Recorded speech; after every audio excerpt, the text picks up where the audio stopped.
Hi friends, ഏവർക്കും മറ്റൊരു ക്ലാസ്സിലേക്ക് സ്വാഗതം. ഈ ഒരു ക്ലാസ്സിൽ നോക്കുന്നത് ഇന്ത്യയുടെ ISRO ദൗത്യങ്ങളാണ്. ഏതൊരു പരീക്ഷയ്ക്കും ചോദിക്കാൻ സാധ്യതയുള്ള ഒരു ടോപ്പിക്കാണ്, ഹോട്ട് ടോപ്പിക്കാണ് ISRO ദൗത്യങ്ങൾ. ഇപ്പോൾ കഴിഞ്ഞ ഫയർമാൻ പരീക്ഷയിലും ഇതിൽ നിന്നൊരു ചോദ്യം വന്നിരുന്നു. അപ്പോൾ ഈ ഒരു ടോപ്പിക്ക് എല്ലാവരും ഈ ഒരു മുഴുവൻ കാര്യങ്ങളും നിർബന്ധമായിട്ട് പഠിച്ചു വെക്കുക. ഏതായാലും ക്ലാസ്സിലേക്ക് പോകാം. ഇന്ത്യയുടെ ISRO ദൗത്യങ്ങൾ. ആദ്യത്തെ ദൗത്യം ഏതാണ്? NVS-02 ആണ്. NVS-02 ആണ്. വിക്ഷേപണം എന്നാണ് 2025 ജനുവരി 29 വിക്ഷേപണം എന്നാണ് 2025 ജനുവരി 29. വിക്ഷേപണം വാഹനം ഏതാണ്? GSLV F-15. GSLV F-15. വിക്ഷേപണ വാഹനം ഏതാണ്? GSLV F-15 ആണ്. GSLVയുടെ ഫുൾ ഫോം എന്താണ്? Geosynchronous satellite launch vehicle എന്നാണ് GSLVയുടെ full form. Geosynchronous satellite launch vehicle എന്നാണ് GSLVയുടെ ഫുൾ ഫോം. ഇതിൻ്റെ പ്രത്യേകത, ഇന്ത്യയുടെ ഗതി നിർണയ ഉപഗ്രഹമാണ് നാവിക്. ഇതിൽ ഉൾപ്പെട്ടിട്ടുണ്ട്. ഇന്ത്യയുടെ ഗതി നിർണയ ഉപഗ്രഹമായ നാവിക് ഇതിൽ ഉൾപ്പെട്ടിട്ടുണ്ട്. നാവികിൻ്റെ ഫുൾ ഫോം എന്താണ്? നാവിഗേഷൻ വിത്ത് ഇന്ത്യൻ കോൺസ്റ്റലേഷൻ എന്നാണ് നാവികിൻ്റെ ഫുൾ ഫോം. അപ്പോൾ ഇതിൻ്റെ പ്രത്യേകത എന്താണ്? ഇന്ത്യയുടെ ഗതി നിർണയ ഉപഗ്രഹമായ നാവിക് ഇതിൽ ഉൾപ്പെട്ടിട്ടുണ്ട് എന്നുള്ളതാണ് ഇതിൻ്റെ പ്രത്യേകത. ഇന്ത്യ അമേരിക്കയുടെ GPS ബദലായി സ്വന്തമായിട്ട് നിർമ്മിച്ച നാവിഗേഷൻ സംവിധാനമാണ് നാവിക്. ഇന്ത്യ അമേരിക്കയുടെ GPS ബദലായി സ്വന്തമായിട്ട് നിർമ്മിച്ച നാവിഗേഷൻ സംവിധാനമാണ് നാവിക്. അതുപോലെ അഹമ്മദാബാദിലെ സ്പേസ് ആപ്ലിക്കേഷൻ സെൻറ്റർ വികസിപ്പിച്ച റുബീഡിയം ക്ലോക്ക് ഇതിൽ ഉൾപ്പെടുന്നു.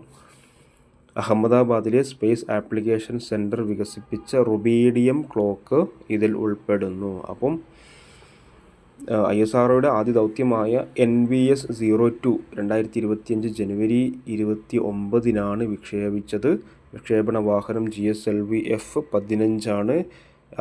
ഈ ഒരു ദൗത്യത്തിൻ്റെ പ്രത്യേകത എന്താണ്? ഇന്ത്യയുടെ ഗതി നിർണയ ഉപഗ്രഹമായ നാവിക് ഇതിൽ ഉൾപ്പെട്ടിട്ടുണ്ട് എന്നുള്ളതാണ് ഒരു പ്രത്യേകത. മറ്റൊരു പ്രത്യേകത എന്താണ്? ഇന്ത്യ അമേരിക്കയുടെ GPS ബദലായി സ്വന്തമായിട്ട് നിർമ്മിച്ച നാവിഗേഷൻ സംവിധാനമാണ് നാവിക്. അതുപോലെ അഹമ്മദാബാദ് സ്പേസ് ആപ്ലിക്കേഷൻ സെൻറ്റർ വികസിപ്പിച്ച റുബീഡിയം ക്ലോക്ക് ഇതിൽ ഉൾപ്പെടുന്നു, ഇതിൽ ഉപയോഗിക്കുന്നു എന്നുള്ളതാണ് മറ്റൊരു പ്രത്യേകത. പ്രധാന പോയിന്റ് ഇതാണ്. ഇത് ISROയുടെ 100ാമത്തെ വിക്ഷേപണ ദൗത്യമായിരുന്നു. ISROയുടെ 100ാമത്തെ വിക്ഷേപണ ദൗത്യം ഏതാണെന്ന് ചോദിച്ചാൽ ഏതാണ്? NVS-02 ദൗത്യമാണ്. ISROയുടെ 100ാമത്തെ ദൗത്യം ഏതാണെന്ന് ചോദിച്ചാൽ ഏതാണ്? NVS-02 എന്ന് പറയുന്ന ദൗത്യമാണ്. അടുത്തതായിട്ട് ഈ ഒരു ദൗത്യത്തിൻ്റെ മിഷൻ ഡയറക്ടർ ആരാണ്? തോമസ് കുര്യനാണ്. മാവേലിക്കര സ്വദേശിയായ തോമസ് കുര്യനാണ് ഇതിൻ്റെ ഡയറക്ടർ എന്ന് പറയുന്നത്. ISRO ചെയർമാൻ ആരാണ്? V നാരായണനാണ്. ISRO ചെയർമാൻ ആരാണ്? V നാരായണനാണ്. ഞാൻ ഒന്നുകൂടെ വായിക്കാം, വളരെ ഇമ്പോർട്ടൻ്റ് ആണ്. NVS-02 ദൗത്യം 2025 ജനുവരി 29 വിക്ഷേപിച്ചത്. 2025 ജനുവരി 29 വിക്ഷേപിച്ചു. വിക്ഷേപണ വാഹനം GSLV F-15. GSLV F-15. ഇതിൻ്റെ പ്രത്യേകത എന്താണ്? ഇന്ത്യയുടെ ഗതി നിർണയ ഉപഗ്രഹമായ നാവിക് ഇതിൽ ഉൾപ്പെട്ടിട്ടുണ്ട് എന്നുള്ളതാണ് ഇതിൻ്റെ മറ്റൊരു പ്രത്യേകത എന്ന് പറയുന്നത്. ഇന്ത്യ അമേരിക്കയുടെ GPS ബദലായി സ്വന്തമായിട്ട് നിർമ്മിച്ച നാവിഗേഷൻ സംവിധാനമാണ് ഇത് നാവിക്. നാവികിൻ്റെ ഫുൾ ഫോം എന്താണ്? നാവിഗേഷൻ വിത്ത് ഇന്ത്യ കോൺസ്റ്റലേഷൻ എന്നാണ്. അതുപോലെ മറ്റൊരു പ്രത്യേകതയാണ് അഹമ്മദാബാദിലെ സ്പേസ് ആപ്ലിക്കേഷൻ സെൻറ്റർ വികസിപ്പിച്ച റുബീഡിയം ക്ലോക്ക് ഇതിൽ ഉൾപ്പെടുന്നു എന്നുള്ളത് മറ്റൊരു പ്രത്യേകതയാണ്. പ്രധാന പോയിന്റ് ഇതാണ്. ISROയുടെ 100ാമത്തെ വിക്ഷേപണ ദൗത്യമായിരുന്നു ഏത്? NVS-02. NVS-02 ISROയുടെ 100ാമത്തെ ദൗത്യമായിരുന്നു NVS-02. ഇതിൻ്റെ മിഷൻ ഡയറക്ടർ ആരാണ്? മാവേലിക്കര സ്വദേശിയായ തോമസ് കുര്യനാണ് ഇതിൻ്റെ മിഷൻ ഡയറക്ടർ. ISRO ചെയർമാൻ ആരാണ്? V നാരായണനാണ്. ISRO ചെയർമാൻ ആരാണ്? V നാരായണനാണ്. അടുത്തത് സ്പെഡെക്സ് ദൗത്യം. ഇത് ചോദിച്ചിട്ടുണ്ട് ഈ ഫയർമാൻ പരീക്ഷയിൽ. ഈ സ്പെഡെക്സ് ദൗത്യം ചോദിച്ചിട്ടുണ്ട്. 2024 ഡിസംബർ 30 ഇത് വിക്ഷേപിച്ചത്. വിക്ഷേപണ വാഹനം ഏതാണ്? PSLV-C 60 ആണ്. PSLV-C 60 ആണ് സ്പെഡെക്സ് ദൗത്യത്തിൻ്റെ വിക്ഷേപണ വാഹനം. ഉപഗ്രഹങ്ങൾ 2 ഉപഗ്രഹങ്ങളാണ്. ഒന്ന് സ്പെഡെക്സ് എയും സ്പെഡെക്സ് ബിയുമാണ്. സ്പെഡെക്സ് എ ചേസർ അഥവാ SDX-01, സ്പെഡെക്സ് ബി എന്താണ്, ടാർഗറ്റ് എന്ന് പറഞ്ഞാൽ അഥവാ SDS-02 എന്നുള്ളതാണ്. ഇപ്പോൾ 2 ഉപഗ്രഹങ്ങളാണ്, ഒന്ന് സ്പെഡെക്സ് എയും അതുപോലെ സ്പെഡെക്സ് ബിയുമാണ്. Chaser A, target B. വിക്ഷേപണം 2024 ഡിസംബർ 30 വിക്ഷേപണ വാഹനം PSLV-C 60. അതുപോലെ ഇതിൻ്റെ ലക്ഷ്യം എന്താണ്, ബഹിരാകാശത്ത് വെച്ച് ഉപഗ്രഹങ്ങളെ കൂട്ടിയിണക്കുക. ഈ കൂട്ടിയിണക്കുക എന്നുള്ളതിൻ്റെ ഒരു വേർഡാണ് ഡോക്കിംഗ് എന്ന് പറയുന്നത്. എക്സാമിന് ഡോക്കിംഗ് എന്ന് പറഞ്ഞാണ് ചോദിക്കുക. ഈ സെയിം ക്വസ്റ്റ്യനാണ് ഫയർമാൻ ചോദിച്ചത്. ഇപ്പോൾ കൂട്ടിയിണക്കുകയും വേർപ്പെടുത്തുക എന്നുള്ളതിൻ്റെ എന്താണ്, അൺഡോക്കിംഗ് എന്നാണ്. വേർപ്പെടുത്തുകയും ചെയ്യുന്ന സാങ്കേതിക വിദ്യ പരീക്ഷിക്കുക എന്നുള്ളതായിരുന്നു ഇതിൻ്റെ ലക്ഷ്യം എന്ന് പറയുന്നത്. ഇതിൻ്റെ ലക്ഷ്യം എന്താണ്, ബഹിരാകാശത്ത് വെച്ച് ഉപഗ്രഹങ്ങളെ കൂട്ടിയിണക്കുകയും വേർപ്പെടുത്തുകയും ചെയ്യുന്ന സാങ്കേതിക വിദ്യ പരീക്ഷിക്കുക എന്നുള്ളതായിരുന്നു ഇതിൻ്റെ ദൗത്യം. കൂട്ടിയിണക്കുക എന്ന് പറയുമ്പോൾ ഡോക്കിംഗ് ആണ് അതിൻ്റെ ഒരു ഇംഗ്ലീഷ് വേർഡ്. അതേപോലെ വേർപ്പെടുത്തുക എന്ന് പറയുന്നത് അൺഡോക്കിംഗ് എന്നാണ്. ഡോക്കിംഗ് നടന്നത് എന്നാണ്, 2025 ജനുവരി 16 ഡോക്കിംഗ് നടന്നത്. ഈ ദിവസം അറിയപ്പെടുന്നത് ദേശീയ സ്റ്റാർട്ടപ്പ് ദിനം എന്നാണ് ഈ ഒരു ദിവസം അറിയപ്പെടുന്നത്. 2 വർഷമാണ് ഈ ഉപഗ്രഹങ്ങളുടെ കാലാവധി. 2 വർഷമാണ് ഈ ഉപഗ്രഹങ്ങളുടെ കാലാവധി. വേർപ്പെടുത്തിയത് എന്നാണ് 2025 മാർച്ച് 13 വേർപ്പെടുത്തിയത്. 2025 മാർച്ച് 13 ഇതിൻ്റെ നേട്ടം എന്താണ്, ഈ സാങ്കേതിക വിദ്യ സ്വന്തമാക്കുന്ന 4ാമത്തെ രാജ്യമായി ഇന്ത്യ മാറി എന്നുള്ളതാണ് ഇതിൻ്റെ നേട്ടം. മുമ്പ് ഈ സാങ്കേതിക വിദ്യ സ്വന്തമാക്കിയ മുമ്പ്, അതായത് ഏറ്റവും ആദ്യത്തെ രാജ്യം ഏതാണ്, US, അതേപോലെ റഷ്യ, ചൈന, 4ാമത് ഇന്ത്യ. അപ്പോൾ ഈ നേട്ടം, ഈ സാങ്കേതിക വിദ്യ സ്വന്തമാക്കുന്ന 4ാമത്തെ രാജ്യമായി ഇന്ത്യ മാറി എന്നുള്ളതാണ് ഇതിൻ്റെ ഒരു നേട്ടം. അടുത്തത്, വിക്ഷേപണ സമയത്തെ ചെയർമാൻ ആരാണ്, S. സോമനാഥ് ആയിരുന്നു. വിക്ഷേപണ സമയത്തെ ചെയർമാൻ ആരായിരുന്നു, S. സോമനാഥ് ആയിരുന്നു. ഡോക്കിംഗ് അൺഡോക്കിംഗ് സമയത്തെ ചെയർമാൻ ആരാണ്, Dr. V. നാരായണനാണ്. അപ്പോൾ വിക്ഷേപണ സമയത്തെ ചെയർമാൻ ആരാണ്, S. സോമനാഥാണ്. അപ്പോൾ 2024 ഡിസംബർ 30 വിക്ഷേപിച്ചത്. ആ സമയത്ത് ISROയുടെ ചെയർമാൻ ആരായിരുന്നു, S. സോമനാഥ് ആയിരുന്നു. അൺഡോക്കിംഗ് സമയത്തെ ചെയർമാൻ, ഡോക്കിംഗ് എന്നായിരുന്നു നടന്നത് 2025 ജനുവരി 16. അൺഡോക്കിംഗ് നടന്നതോ 2025 മാർച്ച് 13 ഈ സമയത്തെ ചെയർമാൻ ആരാണ്, Dr. V. നാരായണനാണ്. അപ്പോൾ ഈ ഡോക്കിംഗ് അൺഡോക്കിങ്ങിൻ്റെയും ഡേറ്റ് ഓർത്ത് വെക്കുക, ഈ വിക്ഷേപണത്തിൻ്റെയും ഡേറ്റ് ഓർത്ത് വെക്കുക. വിക്ഷേപണം 2024 ഡിസംബർ 30, ഡോക്കിംഗ് 2025 ജനുവരി 16. ഈ ദിവസം ദേശീയ സ്റ്റാർട്ടപ്പ് ദിനമായി ആചരിക്കുന്നു. അതുപോലെ അൺഡോക്കിംഗ് ദിവസം എന്നാണ്, വേർപ്പെടുത്തൽ എന്നായിരുന്നു 2025 മാർച്ച് 13. 4ാമത്തെ, ഈ സാങ്കേതിക വിദ്യ സ്വന്തമാക്കും 4ാമത്തെ രാജ്യമായി ഇന്ത്യ മാറി. ആദ്യത്തേത് US, പിന്നെ റഷ്യ, പിന്നെ ചൈനയാണ്. വിക്ഷേപണ സമയത്തെ ചെയർമാൻ S.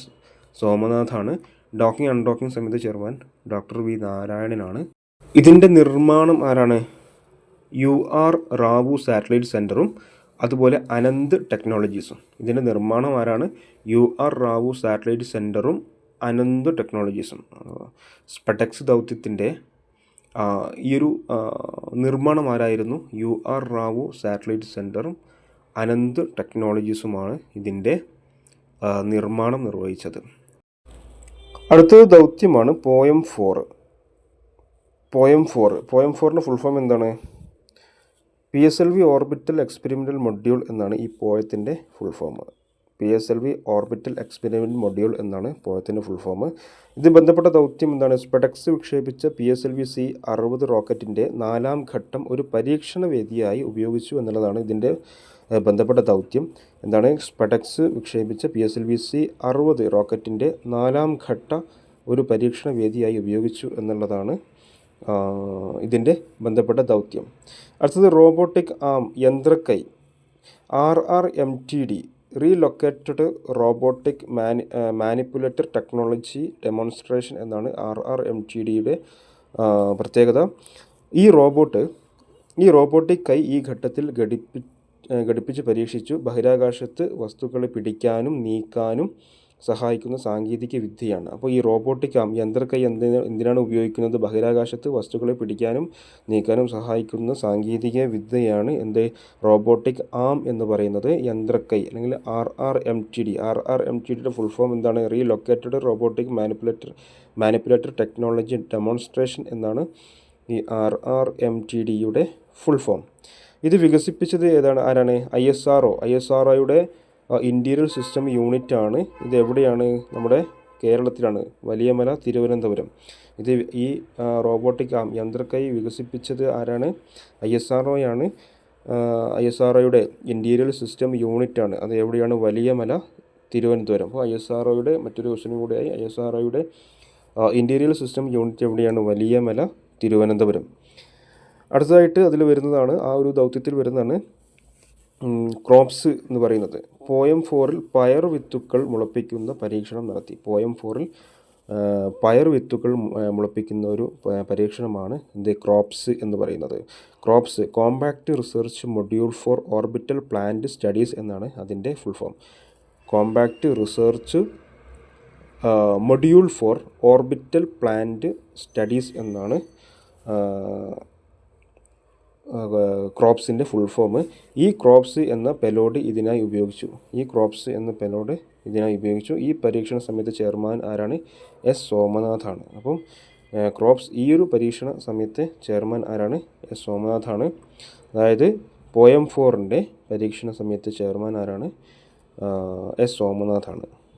അടുത്തതാണ് പ്രോബ 3. പ്രോബ 3 ദൗത്യം വിക്ഷേപിച്ചത് 2024 ഡിസംബർ 5-നാണ്.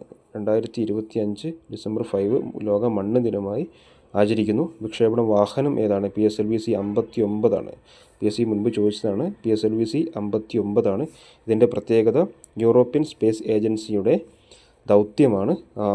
ഈ ഒരു ദൗത്യം പ്രോബ 3 എന്ന് പറയുന്ന ദൗത്യം യൂറോപ്യൻ സ്പേസ് ഏജൻസിയുടെ ദൗത്യമാണ്. ISRO വാണിജ്യ വിഭാഗമായ ന്യൂ സ്പേസ് ഇന്ത്യ ലിമിറ്റഡ് ആണ് ഇത് വിക്ഷേപിച്ചത്. ന്യൂ സ്പേസ് ഇന്ത്യ ലിമിറ്റഡ് എവിടെയാണ്? ബാംഗ്ലൂരാണ്. ന്യൂ സ്പേസ് ഇന്ത്യ ലിമിറ്റഡാണ് പ്രോബ 3 വിക്ഷേപിച്ചത്. ഇതിൻ്റെ ലക്ഷ്യം എന്താണ്? കൃത്രിമ സൂര്യഗ്രഹണം സൃഷ്ടിച്ച് സൂര്യൻ്റെ കൊറോണയെക്കുറിച്ച് പഠിക്കുക എന്നുള്ളതായിരുന്നു പ്രോബ 3യുടെ ലക്ഷ്യം. ഇതിൻ്റെ മിഷൻ ഡയറക്ടർ ആരാണ്? M. ജയകുമാറാണ്. ഇതിൻ്റെ മിഷൻ ഡയറക്ടർ ആരാണ്? M. ജയകുമാറാണ്. അപ്പോൾ നമുക്ക് ഒന്നുകൂടെ ഒന്ന് നോക്കാം. പോയം 4 പരീക്ഷണങ്ങൾ. ഈ ബന്ധപ്പെട്ട ദൗത്യം എന്താണ്? സ്പെഡക്സ് വിക്ഷേപിച്ച PSLV-C 60 റോക്കറ്റിൻ്റെ 4ാം ഘട്ടം ഒരു പരീക്ഷണ വേദിയായി ഉപയോഗിച്ചു എന്നുള്ളതാണ് പോയം 4-ൻ്റെ ദൗത്യം.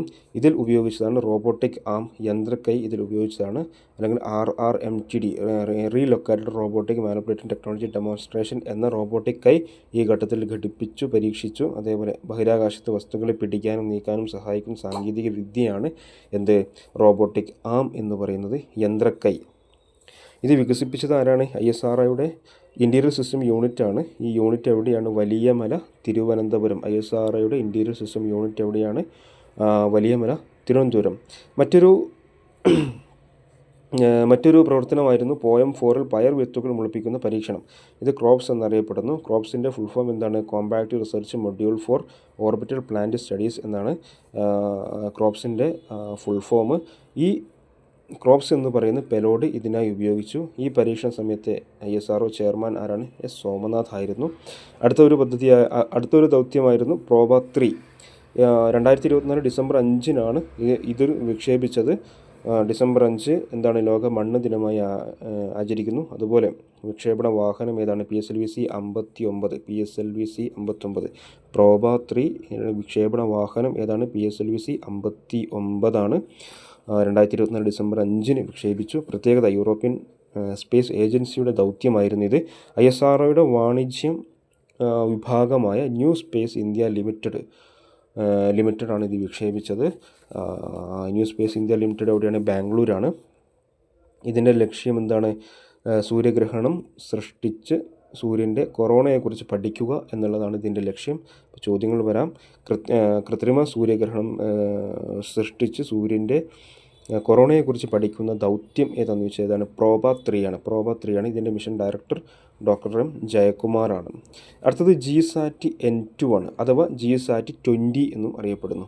GSAT-N2 അഥവാ GSAT-20 മറ്റൊരു ദൗത്യമാണ്. ഇത് വിക്ഷേപിച്ചത് 2024 നവംബർ 19 ഇത് GSAT-N2 വിക്ഷേപണം 2024 നവംബർ 19 വിക്ഷേപണ വാഹനം ഏതാണ്? ഫാൽക്കൺ 9 സ്പേസ് എക്സിൻ്റെ റോക്കറ്റാണ് ഫാൽക്കൺ 9 വിക്ഷേപണ വാഹനം. ലക്ഷ്യം എന്താണ്? ഇന്ത്യയുടെ ഏറ്റവും പുതിയ വാർത്താവിനിമയ ഉപഗ്രഹം എന്നുള്ളതായിരുന്നു ഇതിൻ്റെ ലക്ഷ്യം. കരയിലും കടലിലും ആകാശത്തും ഇൻ്റർനെറ്റ് സേവനം ലഭ്യമാക്കുക എന്നുള്ളതായിരുന്നു ഇതിൻ്റെ മറ്റൊരു ലക്ഷ്യം. അപ്പം GSAT-N2 അഥവാ GSAT-20 ഇതിൻ്റെ വിക്ഷേപണം 2024 നവംബർ 19 നവംബർ 19 വിക്ഷേപണ വാഹനം ഏതാണ്? ഫാൽക്കൺ 9 സ്പേസ് എക്സിൻ്റെ റോക്കറ്റാണ് ഫാൽക്കൺ 9. ലക്ഷ്യം എന്തായിരുന്നു? ഇന്ത്യയുടെ ഏറ്റവും പുതിയ വാർത്താവിനിമയ ഉപഗ്രഹം എന്നുള്ളതായിരുന്നു ഇതിൻ്റെ ലക്ഷ്യം. കരയിലും കടലിലും ആകാശത്തും ഇൻ്റർനെറ്റ് സേവനം ലഭ്യമാക്കുക എന്നുള്ള മറ്റൊരു ലക്ഷ്യവും കൂടെ ഇതിനുണ്ടായിരുന്നു. ഇതിൻ്റെ പ്രത്യേകത എന്താണ്? ഭാരം കൂടിയ ഉപഗ്രഹമായതിനാൽ അമേരിക്കയിലെ കോപ്പ് കനാവറൽ സ്പേസ് സ്റ്റേഷനിൽ നിന്നാണ് വിക്ഷേപിച്ചത്. അപ്പോൾ ഭാരം കൂടിയ ഉപഗ്രഹം ആയതിനാൽ തന്നെ അമേരിക്കയിലെ കോപ്പ് കനാവറൽ സ്പേസ് സ്റ്റേഷനിൽ നിന്നാണ് GSAT-N2 വിക്ഷേപിച്ചത്. അപ്പോൾ GSAT-N2 വിക്ഷേപിച്ചത് എന്തിനായിരുന്നു? എവിടെ നിന്നായിരുന്നു? അമേരിക്കയിലെ കോപ്പ് കനാവറൽ സ്പേസ് സ്റ്റേഷനിൽ നിന്നാണ് വിക്ഷേപിച്ചത്. കാരണം ഭാരം കൂടിയതിനാൽ ആണ്. അടുത്തതായിട്ട് ഇത് നിർമ്മിച്ചത് ന്യൂ സ്പേസ് ഇന്ത്യ ലിമിറ്റഡ് ആണ്. ഇത് നിർമ്മിച്ചത് വിക്ഷേപിച്ചത് ഇലോൺ മസ്കിൻ്റെ സ്പേസ് എക്സ് കമ്പനിയാണ് ഇത് വിക്ഷേപിച്ചത്. അടുത്ത ഒരു ദൗത്യമാണ് ഇത് EOS 08.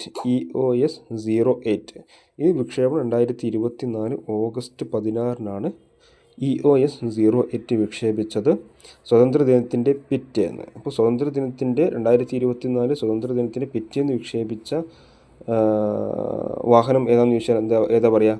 SSLV D3 ആണ്. ആ ഒരു ദൗത്യം ഏതാണ്? EOS 08 ആണ്. അപ്പം 2024 സ്വാതന്ത്ര്യ ദിനത്തിൻ്റെ പിറ്റേന്ന്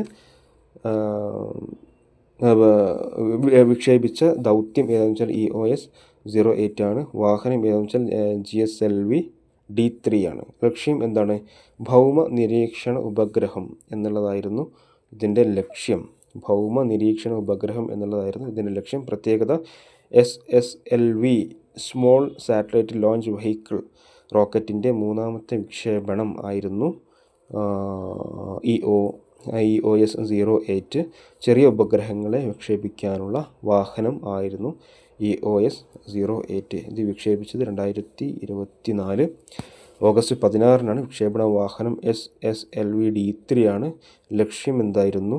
ഭൗമ നിരീക്ഷണ ഉപഗ്രഹം എന്നുള്ളതായിരുന്നു ഇതിൻ്റെ ലക്ഷ്യം. പ്രത്യേകത SSLV അതായത് സ്മോൾ സാറ്റലൈറ്റ് ലോഞ്ച് വെഹിക്കിൾ റോക്കറ്റിൻ്റെ 3ാമത്തെ വിക്ഷേപണമാണ് ഈയൊരു ദൗത്യം EOS 08. SSLV റോക്കറ്റിൻ്റെ 3ാമത്തെ വിക്ഷേപണമായിരുന്നു EOS 08. അതുപോലെ ചെറിയ ഉപഗ്രഹങ്ങളെ നിരീക്ഷിക്കാനുള്ള വാഹനമാണ് ഈ ഒരു വാഹനം. അതുപോലെ അടുത്ത ഒരു ദൗത്യമാണ് ഇൻസാറ്റ് 3DS.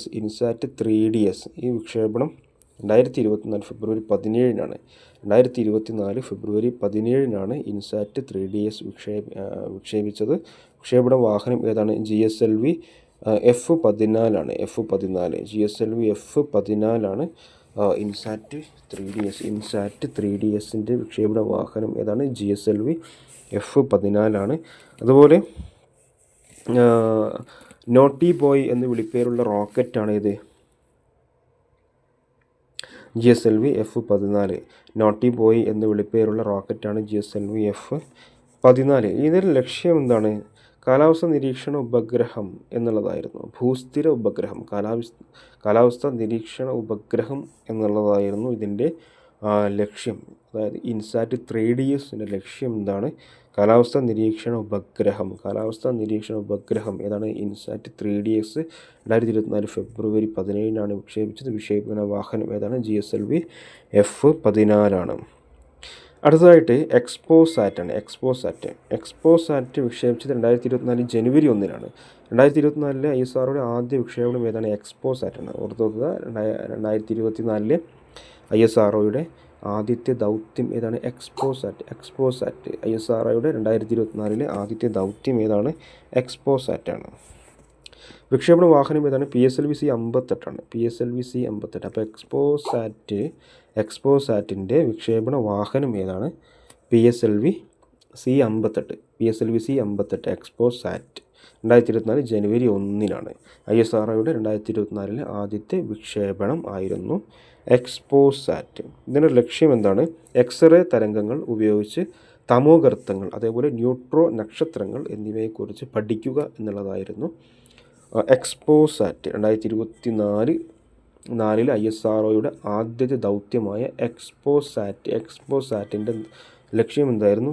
എക്സ്റേ തരംഗങ്ങൾ ഉപയോഗിച്ച് തമോഗർത്തങ്ങൾ, അതുപോലെ ന്യൂട്രോൺ നക്ഷത്രങ്ങൾ എന്നിവയെക്കുറിച്ച് പഠിക്കുക എന്നുള്ളതായിരുന്നു എക്സ്പോസാറ്റിൻ്റെ ലക്ഷ്യമെന്ന് പറയുന്നത്.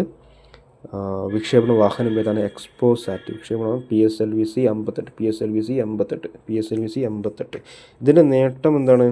ഇത്തരം ഒരു ദൗത്യം നടത്തുന്ന ലോകത്തിലെ രണ്ടാമത്തെ രാജ്യമായി ഇന്ത്യ മാറി എന്നുള്ളതാണ് ഇതിൻ്റെ നേട്ടം. ആദ്യത്തെ രാജ്യം ഏതാണ്? അമേരിക്കയാണ്. അപ്പം എക്സ്പോസാറ്റിൻ്റെ നേട്ടം എന്താണ്? ഇത്തരം ഒരു ദൗത്യം നടത്തുന്ന ലോകത്തിലെ രണ്ടാമത്തെ രാജ്യമായി ഇന്ത്യ മാറി എന്നുള്ളതാണ്. ഈ ഒരു ദൗത്യം മുമ്പ് നടത്തിയത് അമേരിക്കയാണ്. 2021 ഈ ഒരു ദൗത്യം മുമ്പ് നടത്തിയത്. ഇതിൻ്റെ കാലാവധി 5 വർഷമാണ്. ഇതിൻ്റെ കാലാവധി എത്രയാണ്? 5 വർഷമാണ്. ഇതിൻ്റെ മിഷൻ ഡയറക്ടർ ഡോക്ടർ എം ജയകുമാറാണ് ഈ എക്സ്പോസാറ്റ് ദൗത്യത്തിൻ്റെ മിഷൻ ഡയറക്ടർ എന്ന് പറയുന്നത്. ഇതിൽപ്പെടുന്ന മറ്റൊന്നാണ് വിസാറ്റ്. എക്സ്പോസാറ്റിനൊപ്പം വിക്ഷേപിച്ച 10 ചെറിയ ഉപഗ്രഹങ്ങളിൽ ഒന്ന് ആണ് വിസാറ്റ്. അപ്പോൾ എക്സ്പോസാറ്റിനൊപ്പം വിക്ഷേപിച്ച 10 ചെറിയ ഉപഗ്രഹങ്ങളിൽ ഒന്നാണ് ഇത് വിസാറ്റ് എന്ന് പറയുന്നത്. തിരുവനന്തപുരം LBS വനിതാ എഞ്ചിനീയറിംഗ് കോളേജിലെ വിദ്യാർത്ഥികൾ നിർമ്മിച്ചതാണ് എന്ത്? വിസാറ്റ് എന്ന് പറയുന്ന ചെറിയ ഉപഗ്രഹം. വിസാറ്റ് നിർമ്മിച്ചത് ആരാണ്? തിരുവനന്തപുരം LBS വനിതാ എഞ്ചിനീയറിംഗ് കോളേജിലെ വിദ്യാർത്ഥികൾ നിർമ്മിച്ച ഒരു ചെറിയ ഉപഗ്രഹമാണ് വിസാറ്റ്. അപ്പോൾ എക്സ്പോസാറ്റിനൊപ്പം 10 ചെറിയ ഉപഗ്രഹങ്ങളും കൂടെ ഇതിനൊപ്പം വിക്ഷേപിച്ചിട്ടുണ്ട്. അതിലൊന്നാണ് വിസാറ്റ്. അത് തിരുവനന്തപുരം LBS വനിതാ എഞ്ചിനീയറിംഗ് കോളേജിലെ വിദ്യാർത്ഥികൾ നിർമ്മിച്ച ചെറിയൊരു ഉപഗ്രഹമാണ് വിസാറ്റ് എന്ന് പറയുന്നത്. പൂർണ്ണമായും വനിതകൾ രൂപകൽപ്പന ചെയ്ത ഇന്ത്യയിലെ ആദ്യ ഉപഗ്രഹം കൂടിയാണ്. മറ്റൊരു വലിയൊരു പ്രത്യേകത എന്ന് പറഞ്ഞാൽ പൂർണ്ണമായും വനിതകൾ രൂപകൽപ്പന ചെയ്ത ഇന്ത്യയിലെ ആദ്യ ഉപഗ്രഹമാണ് എന്ത്? വിസാറ്റ് എന്ന് പറയുന്നത്. അപ്പോൾ ഒന്നുകൂടെ വായിക്കാം. എക്സ്പോസാറ്റിൻ്റെ പ്രത്യേകത എന്ന് പറയൂ. 2024 ജനുവരി 1 വിക്ഷേപിച്ചു. 2024 ISROയുടെ ആദ്യത്തെ ദൗത്യമാണ്. വാഹനം ഏതാണ്? PSLV C-58. ഇതിൻ്റെ ലക്ഷ്യം എന്താണ്? എക്സ്റേ തരംഗങ്ങൾ ഉപയോഗിച്ച് തമോഗർത്തങ്ങൾ, അതുപോലെ ന്യൂട്രോൺ നക്ഷത്രങ്ങൾ എന്നിവയെക്കുറിച്ച് പഠിക്കുക എന്നുള്ളതായിരുന്നു എക്സ്പോസാറ്റിൻ്റെ ലക്ഷ്യം. ഇതിന് നേട്ടം എന്താണ്? ഇത്തരം ദൗത്യം നടത്തുന്ന ലോകത്തിലെ രണ്ടാമത്തെ രാജ്യമായി ഇന്ത്യ മാറി എന്നുള്ളതാണ് ഇതിൻ്റെ ഒരു നേട്ടം. ആദ്യത്തെ രാജ്യം ഏതാണ്? അമേരിക്കയാണ്. 2021 ഇതിൻ്റെ കാലാവധി 5 വർഷമാണ്. ഇതിൻ്റെ മിഷൻ ഡയറക്ടർ ആരാണ്? ഡോക്ടർ എം ജയകുമാറാണ്. ഇതിൻ്റെ കൂടെ ഈ ഒരു എക്സ്പോസാറ്റിൻ്റെ കൂടെ 10 ചെറിയ ഉപഗ്രഹങ്ങൾ കൂടെ വിക്ഷേപിച്ചു. അതിലൊന്നാണ് എന്ത്? വിസാറ്റ് എന്ന് പറയുന്ന ചെറിയ ഉപഗ്രഹം. ഇത് രൂപകൽപ്പന ചെയ്തത് ആരാണ്? തിരുവനന്തപുരം LBS വനിതാ എഞ്ചിനീയറിംഗ് കോളേജിലെ വിദ്യാർത്ഥികളാണ് ഇത് നിർമ്മിച്ചത്. വിസാറ്റ് എന്ന ചെറിയ ഉപഗ്രഹം നിർമ്മിച്ചത് ആരാണ്? തിരുവനന്തപുരം LBS വനിതാ എഞ്ചിനീയറിംഗ് കോളേജിലെ വിദ്യാർത്ഥികളാണ് നിർമ്മിച്ചത്. പൂർണ്ണമായും വനിതകൾ രൂപകൽപ്പന ചെയ്ത ഇന്ത്യയിലെ ആദ്യ ഉപഗ്രഹം ഏതാണെന്ന് ചോദിച്ചാൽ ഏതാണ്? വിസാറ്റ് എന്ന് പറയുന്ന ഉപഗ്രഹമാണ്. അപ്പോൾ വളരെ പ്രധാനപ്പെട്ട പോയിൻറ്റ്സാണ് ഇത് മൊത്തം പഠിക്കുക. അപ്പോൾ ISROയുടെ 2024 ആദ്യത്തെ ദൗത്യം ഏതാണ്? എക്സ്പോസാറ്റാണ്. അടുത്തത് പ്രധാന 2023 ദൗത്യങ്ങൾ ഒന്ന് പഠിക്കാം.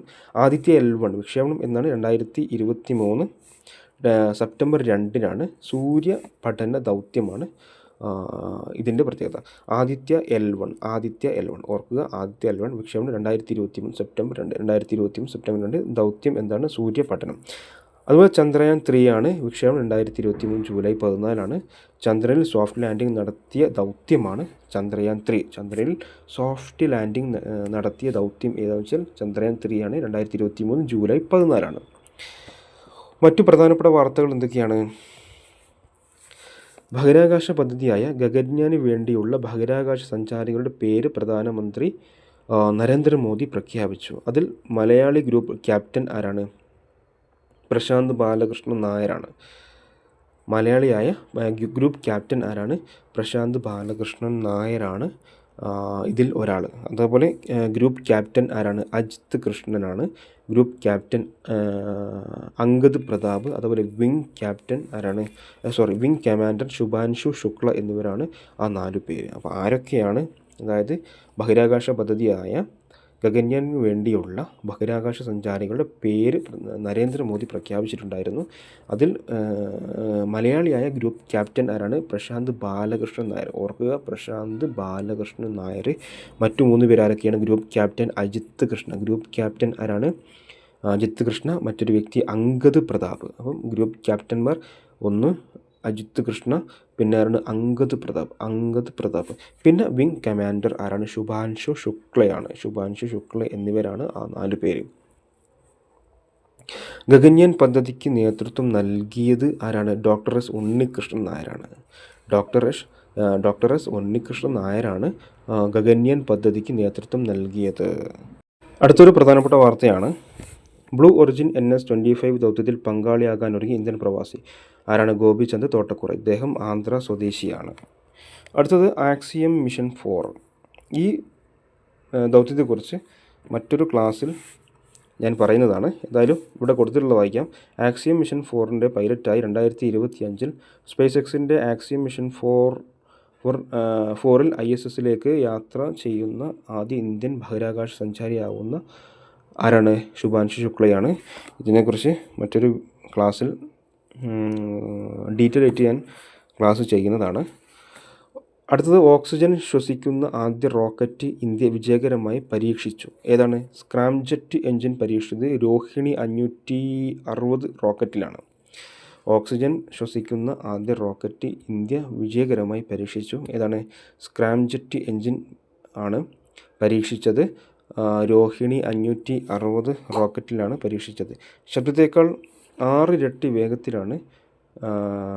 വേഗതയിലാണ് advanced technological vehicle ARV rocket കുതിച്ചത്. ശ്വസിച്ചു പറക്കാവുന്ന റോക്കറ്റ് വികസിപ്പിച്ച 4ാമത്തെ രാജ്യം ഇന്ത്യയാണ്. അപ്പോൾ ശ്വസിച്ചു പറക്കാവുന്ന റോക്കറ്റ് വികസിപ്പിച്ച 4ാമത്തെ രാജ്യം ഏതാണ്? ഇന്ത്യയാണ്.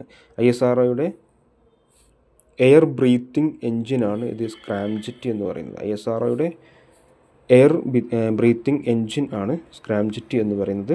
അതായത് ഓക്സിജൻ ശ്വസിക്കുന്ന ആദ്യ റോക്കറ്റ് ഇന്ത്യ വിജയകരമായി പരീക്ഷിച്ചു. ഏതാണ്? സ്ക്രാംജെറ്റ് ആണ് പരീക്ഷിച്ചത്. രോഹിണി 560 റോക്കറ്റിലാണ്. ശബ്ദത്തേക്കാൾ 6 ഇരട്ടി വേഗതയിലാണ് advanced technology vehicle ARV rocket കുതിച്ചത്. ശ്വസിച്ചു പറക്കാവുന്ന റോക്കറ്റ് വികസിപ്പിച്ച 4ാമത്തെ രാജ്യമാണ് ഇന്ത്യ. ISROയുടെ എയർ ബ്രീത്തിങ് എഞ്ചിനാണ് സ്ക്രാംജെറ്റ് എന്ന് പറയുന്നത്. അടുത്തത് സഖി ആപ്പ്. വിക്രം സാരാഭായ് സ്പേസ് സെൻറ്ററും അതേപോലെ ISROയും ചേർന്ന് വികസിപ്പിച്ചെടുത്ത വിവിധോദ്ദേശ ആപ്പാണ് സഖി ആപ്പ്. ഓർക്കുക, സഖി ആപ്പ്. വിക്രം സാരാഭായ് സ്പേസ് സെൻറ്ററും ISROയും ചേർന്ന് വികസിപ്പിച്ച വിവിധോദ്ദേശ ആപ്പാണ് സഖി ആപ്പ് എന്ന് പറയുന്നത്. അടുത്തത് space bone assistant knowledge hub for crew interaction എന്നാണ് ഈ സഖി ആപ്പിൻ്റെ ഫുൾ ഫോം. എന്താണ്? Space bone assistant knowledge hub for crew interaction എന്നാണ് ഇതിൻ്റെ ഫുൾ ഫോം. ഇത് ഗഗൻയാൻ ബഹിരാകാശ ദൗത്യത്തിലെ ജീവനക്കാരെ ജോലികൾ, ആരോഗ്യ പരീക്ഷണം കൂടാതെ ആശയവിനിമയം എന്നിവ പരിശീലിപ്പിക്കുന്നു എന്നുള്ളതാണ്. അടുത്തത് രാസ ഇന്ധനത്തിന് പകരം വൈദ്യുതി ഉപയോഗിക്കുന്ന സ്വന്തം ഇലക്ട്രിക് പ്രൊപ്പൽഷൻ ഉപഗ്രഹം ഇന്ത്യ ഈ വർഷം ഡിസംബറിൽ വിക്ഷേപിക്കും എന്നുള്ളതാണ് മറ്റൊരു വാർത്ത. രാസ ഇന്ധനത്തിന് പകരം വൈദ്യുതി ഉപയോഗിക്കുന്ന സ്വന്തം ഇലക്ട്രിക് പ്രൊപ്പൽ ഉപഗ്രഹം ഈ സാറ്റലൈറ്റ് ഇന്ത്യ ഈ വർഷം ഡിസംബറിൽ വിക്ഷേപിക്കും എന്നുള്ളതാണ് മറ്റൊരു വാർത്ത. അടുത്തത് കേരള സ്പേസ് പാർക്കും വിക്രം സാരാഭായ് സ്പേസ് സെൻറ്ററും തമ്മിലുള്ള ധാരണാപത്രം ഒപ്പുവെച്ചു. കേരള സ്പേസ് പാർക്കും വിക്രം സാരാഭായ് സ്പേസ് സെൻറ്ററും തമ്മിലുള്ള ധാരണാപത്രം ഒപ്പുവെച്ചു. അടുത്തത് നിസാർ, അതായത് നിസാറിൻ്റെ എന്താണ്, നാസയും ISROയും സംയുക്തമായി വികസിപ്പിച്ചെടുത്ത ലോ എർത്ത് ഓർബിറ്റാണ് നിസാർ എന്ന് പറയുന്നത്. ഇതിൻ്റെ പ്രത്യേകത എന്താണ്? ഭൂമിയുടെ ആവാസ വ്യവസ്ഥയിലെ മാറ്റങ്ങൾ, ഹിമത്തിൻ്റെ പിണ്ഡം, സസ്യ ജൈവ വസ്തുക്കൾ, സമുദ്രനിരപ്പ് ഉയരൽ, അതേപോലെ ഭൂഗർഭജലം, ഭൂകമ്പങ്ങൾ, സുനാമികൾ, അഗ്നിപർവ്വതങ്ങൾ, മണ്ണിടിച്ചിൽ എന്നിവയുൾപ്പെടെയുള്ള പ്രകൃതി ദുരന്തങ്ങൾ മനസ്സിലാക്കും എന്നുള്ളതാണ് ഇതിൻ്റെ പ്രത്യേകത. നിസാർ നാസയും ISROയും സംയുക്തമായി വികസിപ്പിച്ച ലോ എർത്ത് ഓർബിറ്റാണ് നിസാർ എന്ന് പറയുന്നത്. ഇതിൻ്റെ പ്രത്യേകത എന്താണ്? ഭൂമിയുടെ ആവാസ വ്യവസ്ഥയിലെ മാറ്റങ്ങൾ, ഹിമത്തിൻ്റെ പിണ്ഡം, സസ്യ ജൈവ വസ്തുക്കൾ, സമുദ്രനിരപ്പ് ഉയരൽ, ഭൂഗർഭജലം, ഭൂകമ്പങ്ങൾ, സുനാമികൾ, അഗ്നിപർവ്വതങ്ങൾ, മണ്ണിടിച്ചിൽ എന്നിവയുൾപ്പെടെയുള്ള പ്രകൃതി ദുരന്തങ്ങൾ മനസ്സിലാക്കും എന്നുള്ളതാണ് ഇതിൻ്റെ പ്രത്യേകത. അടുത്തത് ഏതാണ്? ലൂപെക്സ് ആണ്. ചന്ദ്രൻ്റെ ധ്രുവമേഖല പര്യവേക്ഷണം ചെയ്യുന്നതിനുള്ള ഇന്ത്യയുടെയും ജാപ്പനീസ് ബഹിരാകാശ ഏജൻസിയുടെയും സംയുക്ത ദൗത്യമാണ് ലൂണാർ പോളാർ എക്സ്പ്ലോറേഷൻ മിഷൻ എന്ന് പറയുന്ന ലൂപെക്സ്. ലൂണാർ പോളാർ എക്സ്പ്ലോറേഷൻ മിഷൻ ലൂപെക്സ് ചന്ദ്രൻ്റെ ധ്രുവമേഖല പര്യവേക്ഷണം ചെയ്യുന്നതിനുള്ള ഇന്ത്യയുടെയും ജാപ്പനീസ് ബഹിരാകാശ ഏജൻസിയുടെയും സംയുക്ത ദൗത്യമായ ലൂപെക്സ് എന്ന് പറയുന്നത് ലൂണാർ പോളാർ എക്സ്പ്ലോറേഷൻ മിഷൻ എന്നാണ് ഇതിൻ്റെ ഫുൾ ഫോം. അടുത്തൊരു ദൗത്യമാണ് ബഹിരാകാശ വിക്ഷേപണം കഴിഞ്ഞ് തിരികെ ഭൂമിയിൽ ഇറക്കി പിന്നെയും ഉപയോഗിക്കാവുന്ന പുഷ്പക് വിക്ഷേപണ വാഹനത്തിൻ്റെ മൂന്നാമത്തെയും അവസാനത്തെയും ലാൻഡിംഗ് പരീക്ഷണം വിജയകരം എന്നുള്ളൊരു വാർത്തയും കൂടെ ഉണ്ട്. കർണാടകയിലെ ചിത്രദുർഗ് ആയിരുന്നു പരീക്ഷണം. RLV ലക്സ് എക്സ്പെരിമെൻറ്റ് എന്നാണ് ഇതിൻ്റെ മറ്റൊരു പേര്. കർണാടകയിലെ ചിത്രദുർഗിലായിരുന്നു പുഷ്പകിൻ്റെ വിക്ഷേപണം. ഏതാണ് പുഷ്പക് എവിടെ നിന്നായിരുന്നു വിക്ഷേപിച്ചത്? കർണാടകയിലെ ചിത്രദുർഗിലാണ് ഇത് വിക്ഷേപിച്ചത്. അടുത്തത് രുദ്രം 2 2024 മെയ് DRDO പരീക്ഷിച്ച air to surface anti radiation supersonic missile Rudram 2 Sukhoi Su-30 വിമാനത്തിൽ നിന്നാണ് മിസൈൽ പരീക്ഷിച്ചത്. സുഖോയ് Su-30 എന്ന് പറയുന്ന വിമാനത്തിൽ നിന്നാണ് മിസൈൽ പരീക്ഷിച്ചത്. രുദ്രം 2 DRDO പരീക്ഷിച്ചതാണ് 2024 മെയ്യിൽ. Air to surface anti radiation supersonic missile Rudram 2 ആണ്. സുഖോയ് Su-30 വിമാനത്തിൽ നിന്നാണ് മിസൈൽ പരീക്ഷിച്ചത്. അടുത്ത ഒരു പരീക്ഷണമാണ് PSLV C-60 ഘട്ടം 4 നൽകുന്ന ഓർബിറ്റൽ പ്ലാറ്റ്ഫോം ഉപയോഗിച്ച് ലോ എർത്ത് ഓർബിറ്റൽ മൈക്രോഗ്രാവിറ്റി സാഹചര്യങ്ങളിൽ മൈക്രോബയോളജിക്കൽ വളർച്ച പരീക്ഷണം നടത്തുക എന്ന ലക്ഷ്യം. മറ്റൊരു ലക്ഷ്യമാണ് ബഹിരാകാശത്ത് സൂക്ഷ്മജീവിയെ നിലനിർത്തുന്നതിന് നിർണായകമായ പാരിസ്ഥിതിക സംവിധാനങ്ങളുടെ എഞ്ചിനീയറിംഗ് ഈ പദ്ധതി ലക്ഷ്യം വഹിക്കുന്നു.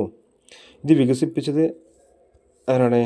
RV കോളേജ് ഓഫ് എഞ്ചിനീയറിംഗ് ബാംഗ്ലൂരാണ്. അപ്പം ഇത് RVSAT വികസിപ്പിച്ചത് ആരാണ്? RV കോളേജ് ഓഫ് എഞ്ചിനീയറിംഗ് ബാംഗ്ലൂരാണ്. ഇതിൻ്റെ ദൗത്യം എന്താണ്? PSLV C-60 ഘട്ടം 4 നൽകുന്ന ഓർബിറ്റൽ പ്ലാറ്റ്ഫോം ഉപയോഗിച്ച് ലോ എർത്ത് ഓർബിറ്റൽ മൈക്രോഗ്രാവിറ്റി സാഹചര്യങ്ങളിൽ മൈക്രോബയോളജിക്കൽ വളർച്ചാ പരീക്ഷണം നടത്തുക എന്നതാണ് ഇതിൻ്റെ ഒരു ലക്ഷ്യം. ഇതിൻ്റെ മറ്റൊരു ലക്ഷ്യം എന്താണ്? ബഹിരാകാശത്ത് സൂക്ഷ്മജീവിയെ നിലനിർത്തുന്നതിന് നിർണായകമായ പാരിസ്ഥിതിക സംവിധാനങ്ങളുടെ എഞ്ചിനീയറിംഗ് ആണ് ഈ പദ്ധതി ലക്ഷ്യം വയ്ക്കുന്നത്. ഇത് വികസിപ്പിച്ചത് RV കോളേജ് ഓഫ് എഞ്ചിനീയറിംഗ് ബാംഗ്ലൂരാണ്. അടുത്തൊരു പ്രധാനപ്പെട്ട മറ്റൊരു വാർത്തയാണ് ISROയുടെ മൂന്നാം വിക്ഷേപണത്തറ, അതായത് മൂന്നാമത്തെ launch pad Sriharikota Satish Dhawan space സെൻറ്ററിൽ സ്ഥാപിക്കാൻ കേന്ദ്ര മന്ത്രിസഭയുടെ അംഗീകാരം കിട്ടി എന്നുള്ളതാണ് മറ്റൊരു വാർത്ത. അതായത് ആദ്യത്തെ ലോഞ്ച് പാഡ് എവിടെയാണ്? ശ്രീഹരിക്കോട്ടയിൽ തന്നെയാണ്. രണ്ടാമത്തേത് തൂത്തുക്കുടിയിലാണ്. ഇപ്പോൾ മൂന്നാമത്തേത് ശ്രീഹരിക്കോട്ടയിൽ തന്നെ സതീഷ് ധവാൻ സ്പേസ് സെൻറ്ററിൽ സ്ഥാപിക്കാൻ മന്ത്രിസഭ തീരുമാനിച്ചു എന്നുള്ള മറ്റൊരു വാർത്തയും കൂടിയുണ്ട്. അടുത്തത് ബഹിരാകാശ വൈദ്യശാസ്ത്ര സഹകരണം ശ്രീ ചിത്തിര തിരുനാൾ ഇൻസ്റ്റിറ്റ്യൂട്ടും ISROയും ചേർന്നുള്ള ധാരണയിൽ ബഹിരാകാശ വൈദ്യശാസ്ത്ര സഹകരണം എന്ന് പറയുന്നൊരു പദ്ധതിയുണ്ട്.